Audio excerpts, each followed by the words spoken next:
Señora presidenta, señoras y señores diputados, entramos en la fase, creo que final, de esta moción de censura, en una sesión en la que yo pensaba que íbamos a tener más puntos de coincidencia que de controversia elevada a situación mitinera, porque esto no es una sesión parlamentaria, es un mitin preparatorio de las elecciones del 28 de mayo. Lo que acabamos de ver es realmente una exacerbación de las capacidades de poder criticar, pero dirigiéndose a lo peor de cada cosa, atacando principios fundamentales de la convivencia, me parece, y además creando una situación de amigo-enemigo y para acabar con una situación de las dos Españas otra vez, no las de Goya simplemente, peores, las del 36 incluso. Buscan ustedes la separación, la división, y eso no es correcto, eso no es correcto. Un Parlamento está también para hablar de cosas importantes, porque claro, se me critica que no tengo un programa, pero ¿qué me han dicho ustedes, por ejemplo, del tema de Marruecos? No se concedió ni siquiera las aduanas de Ceuta y Melilla. No sabemos por qué el rey de Marruecos se marchó el día antes para no recibir a los españoles. No se nos ha dicho nada. Una llamada telefónica se puede hacer desde Madrid. Hay comunicación igual que desde Rabat. Y luego, además, no tenemos el misterio que hizo cambiar al presidente del Gobierno de su idea del referéndum por las Naciones Unidas en el Sáhara a cambio de una entrega como si aquello fuera, y se dijo en 1975, un cortijo, en este caso, del Partido Socialista. Creo que eso no es correcto. Y bien que siento tener que manifestarme así, no era mi intención, pero se ha creado una situación… Silencio, por favor. En que ha convertido esto en un mitin de lo más espurio, diría yo. Porque también se dice que no tengo programa de gobierno y que no tengo una presentación del tema, pero Europa es una cosa tan sencilla, decía el presidente. ¿Por qué no se ocupa usted más de Europa? Hombre, a mí el tema europeo, precisamente estando en la cárcel de Carabanchel, llevaron a unos jóvenes que estaban estudiando el pool verde, la urequímica, la comunidad del carbón y del acero, y les acusaban de tener textos completamente contra el régimen. Yo le dije al juez, si esto es normal, esto es la integración europea, lo que pasa es que ustedes no se han enterado. Ustedes tampoco se han enterado, me parece. Y me parece, además, yo diría, insisto, yo no querría hablar en estos términos, porque un cabeza de moción de censura no tiene por qué entrar en las luchas intestinas de un Parlamento, que por lo demás son normales, que pueden elevarse de tono, indudablemente, pero lo cierto es que yo no me esperaba un mitin como este en la patria de la soberanía nacional. No me lo esperaba. Me produce el orador anterior una situación preocupante, casi patológica. Yo estaba pensando que si llevara esa cafinitrina que se llevaba antes, se le habría ofrecido para evitar un infarto, porque estaba camino del infarto. Me parece que por razones de sanidad, señora presidenta, usted debería advertir a algún diputado de que debe hablar de otra manera. No manera de recibir a nadie, y menos a un candidato. Y además, vamos a ver, en Europa… Pero en Europa, ¿qué quiere que le diga? A mí lo que me preocupa en estos momentos de Europa y este Congreso de los Diputados es que por aquí no ha pasado la concesión en la exportación de armas a Ucrania. ¿Quién ha aceptado por aquí? ¿Quién ha tenido que votar un tratado, un convenio, un contrato de entrega de armas, incluyendo en los Leopard, etcétera, etcétera? Nadie. No ha venido a este Congreso. Es un problema secundario. Vamos a ver, sinceramente hablando, ¿ustedes piensan que eso es correcto? Como también podríamos decir en el caso de Iberoamérica, tampoco me ha preguntado. Pasado mañana supongo que el presidente estará en Santo Domingo. ¿Qué se ha hecho de la conferencia iberoamericana? Un desastre porque no ha sabido los sucesivos gobiernos, aquí incluyo los anteriores, no se ha sabido desarrollar una política iberoamericana de comunidad. Estamos en una reunión cada vez menos atendida, cada vez menos frecuentada. Lamentablemente, el propósito de 1992 de crear una comunidad ibérica de naciones es hoy prácticamente un fin de serie. También podría decir que ahora ustedes, las mujeres, utilizan a las mujeres como si fueran una moneda de cambio. Ustedes son los más protectores, los mejores, los más listos, los más buenos. Pero, hombre de Dios, para mujeres tenemos ahí una, que es Isabel la Católica, y ya en el siglo XVI tenía más poder que el propio rey. Es un desconocimiento también de la historia. Y además tenemos hoy más violaciones que antes de toda esta oleada feminista que ha habido. Naturalmente, lo sabe usted, señor presidente, no mueva la cabeza. Señorías, les pido por favor que guarden silencio. Tenemos una situación preocupante y además tienen todos, no solamente el presidente del gobierno, me parece que se ha contagiado como un virus al resto del gobierno, el síndrome de la Moncloa. Tienen ustedes el síndrome de la Moncloa, porque piensan que lo están haciendo muy bien. Dense un paseo, por cierto, el presidente se da un paseo de vez en cuando y no es precisamente, digamos, acogido con satisfacción y entusiasmo, que digamos, tiene que poner al rey primero, hacer esperar al rey para que el tumulto no se convierta en un desastre para su prestigio. Estamos en un síndrome de la Moncloa muy serio y ustedes piensan que lo están haciendo muy bien y no es el caso. Por lo menos podrían tener unos medidores, unos sondeos, una situación viendo qué está ocurriendo. Yo la verdad es que venía hoy con la idea de encontrar algunos puntos de consenso, de resucitar algo del consenso anterior, buscando soluciones a los verdaderos problemas. He repasado las intervenciones ayer de la señora Oramas del Compromiso por Canarias, o del Comité Canario. He examinado la intervención de la CUP. Me ha parecido que tiene puntos de interés, como todas, pero especialmente en relación con las cuestiones de Cataluña. Señorías, les pido por favor respeto y silencio. La intervención del señor Aizpurúa sobre Bildu.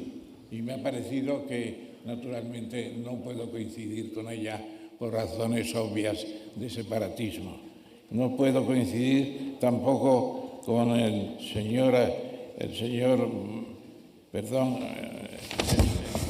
representante del BNG o el representante del PNV que está aquí a mi lado.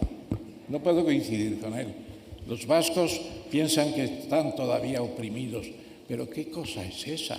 Si tienen un estatuto prácticamente con la transferencia de las últimas cuestiones penitenciarias, etcétera, etcétera. Tienen una confederación fiscal, se benefician de un cupo mínimo en el convenio que tienen con el resto de España. ¿De qué se quejan? De que no tienen quizá posibilidades de política exterior. Ustedes quieren el Fondo Único de la Seguridad Social.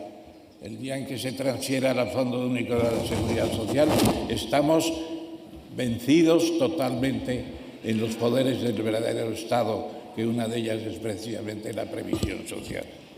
He tenido también que estudiar los planteamientos del Foro de Asturias o de Tomás Guitarte, pero él existe, que con todas sus inconveniencias es, sin embargo, una postura defendible, porque hoy Teruel tiene posibilidades que no tenía anteriormente. Hay que felicitarles por haberse unido para ese propósito de la España vaciada que dicen. José María Mazón, del Partido Regional de Cantabria, han tenido aportaciones interesantes. o también en el caso del BNG. Yo tuve relación con el fundador del BNG, catedrático de Estructura Económica de España en tiempos. Bueno, pues coincidíamos en muchas cosas, pero hoy el separatismo en Galicia no tiene sentido.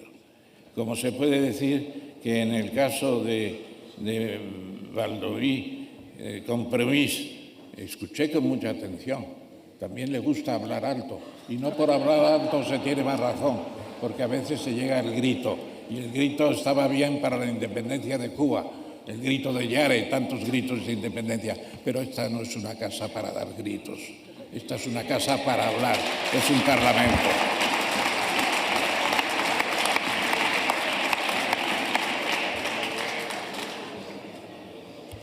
Ustedes dirán, ¿y cómo este señor que viene de candidato de una moción de censura se permite hablarnos así?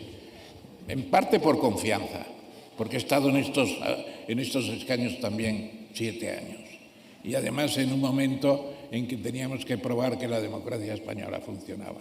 Y los pactos de la Moncloa que hicimos inmediatamente sirvieron para demostrar que la democracia, cuando quiere funcionar, funciona mucho mejor que en las situaciones patentadas y a veces admiradas de las grandes obras públicas de las dictaduras.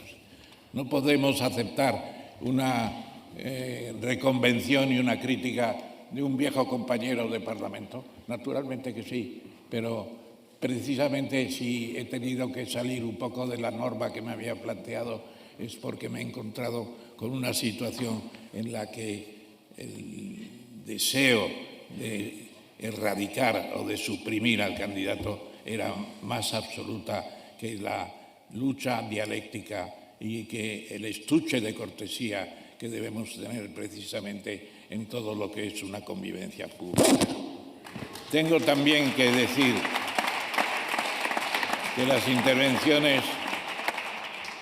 intervenciones de Carlos García Adanero con sus nuevas posiciones sobre Navarra son interesantes, conflictivas, ya lo sé, o como el caso de Ferran Belt de PDeCAT, el nuevo partido político catalán, pueden ser controvertibles. Yo no participo de ellas, evidentemente.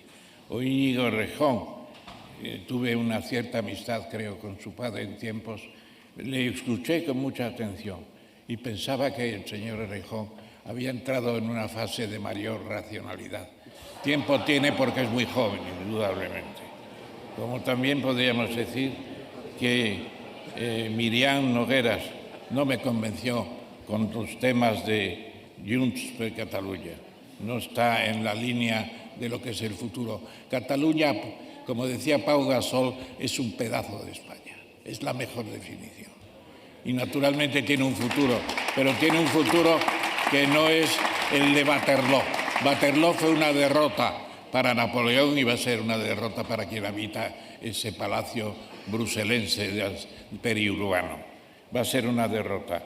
Como podríamos decir, también hemos estudiado con atención, y perdonen el estudiado que es un poco catedraticio más que majestuoso, como se quiera decir, esa exposición que hizo Inés Arrimadas. Inés hizo una exposición interesante. Yo conocí personalmente y fue uno de mis invitados en casa en cuestiones políticas, Albert Rivera. Creo que fue un intento importante el de Ciudadanos que se malogró.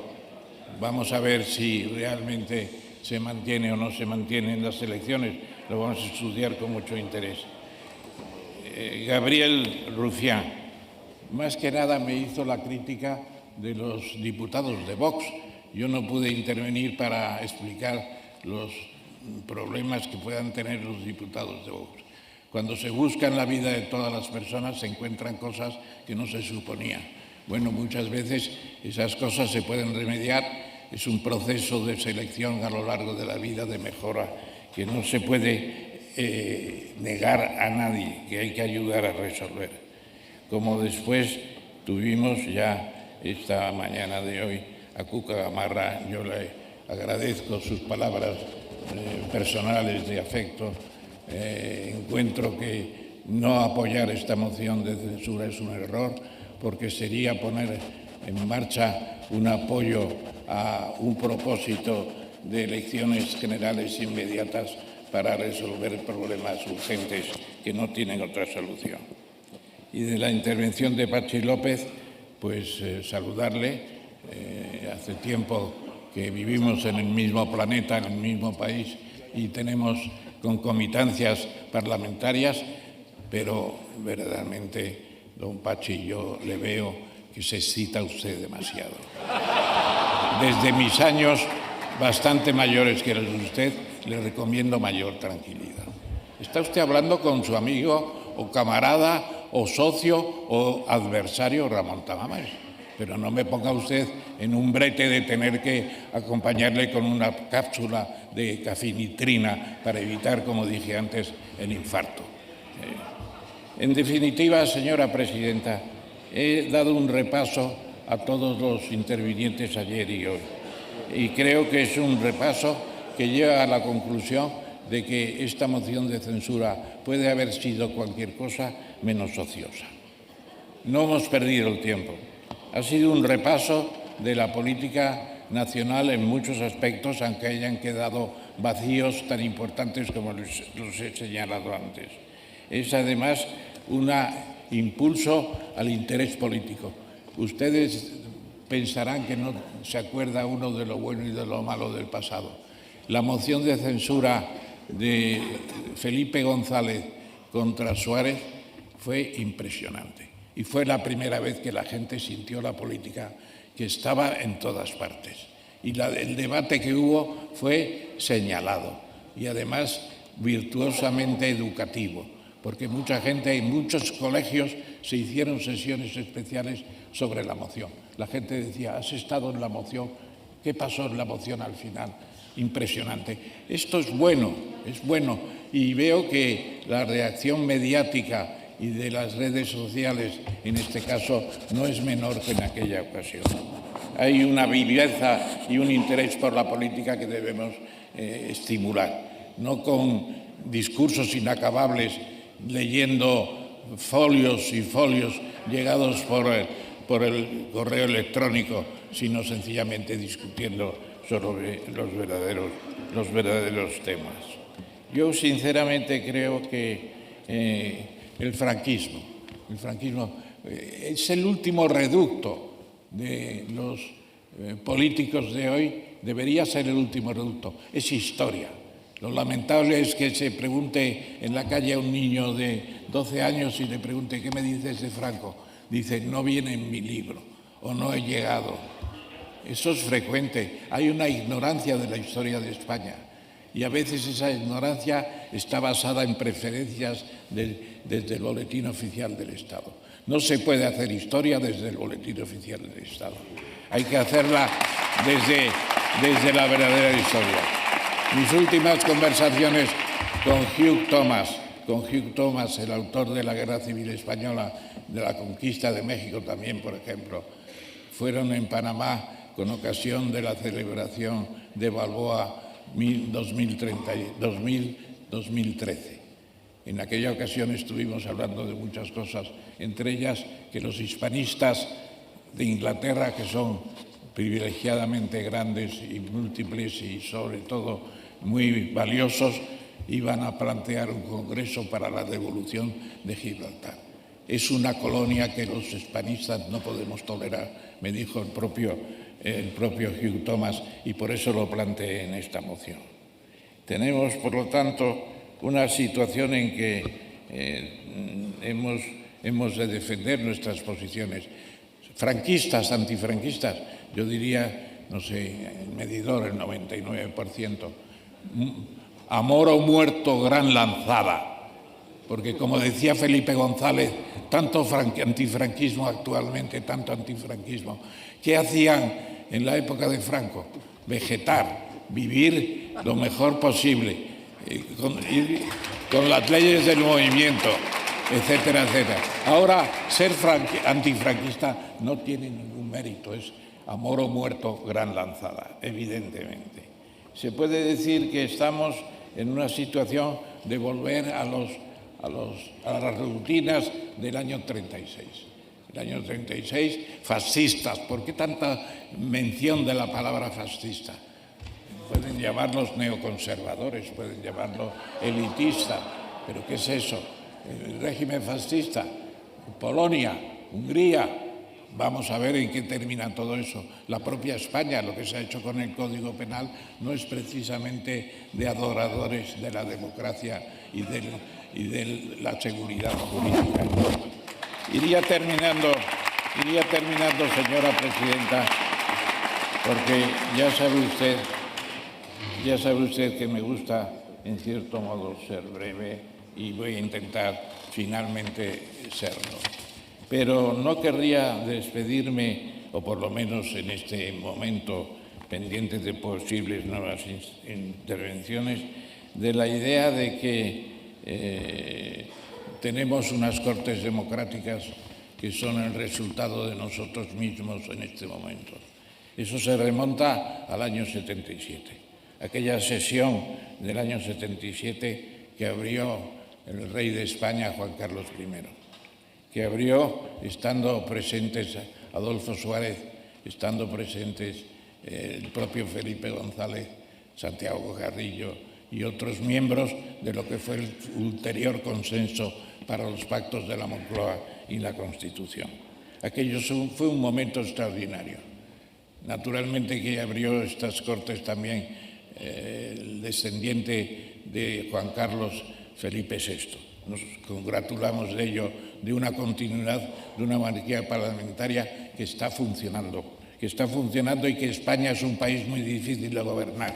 No porque tenga 450 quesos, como decía De Gaulle de Francia, sino porque tiene 17 autonomías más dos ciudades, dos ciudades federadas.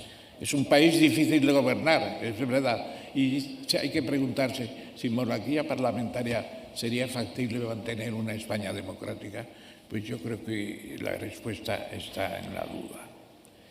No voy a prolongar, como mucho más he dicho, pero sí decir que este debate sobre el 113 y 114 de la Constitución, sobre lo que es precisamente la moción de censura, no ha sido ocioso, lo digo. Yo agradezco a Vox que me haya propuesto como candidato, porque la verdad para mí esta sesión será imborrable en lo poco que ya tenga de actividad en esta vida, pero para mí va a ser una ocasión única y quiero decirles a todos los diputados que a pesar de los dimes y diretes que he mencionado antes, les agradezco mucho la ocasión de haber estado juntos durante 2 días hablando de cuestiones importantes mezcladas naturalmente con la lucha política que se está celebrando en estos momentos en España. Así que muchas gracias a Iván Espinosa de los Monteros por su defensa de ayer, a Santiago por su planteamiento inicial. Muchas gracias a ustedes todos por haber soportado también las palabras de este candidato. Muchas gracias a todo el personal de la Cámara y a las taquígrafas y a los taquígrafos. Muchos saludos a todos. Gracias. Muchas gracias, señor candidato.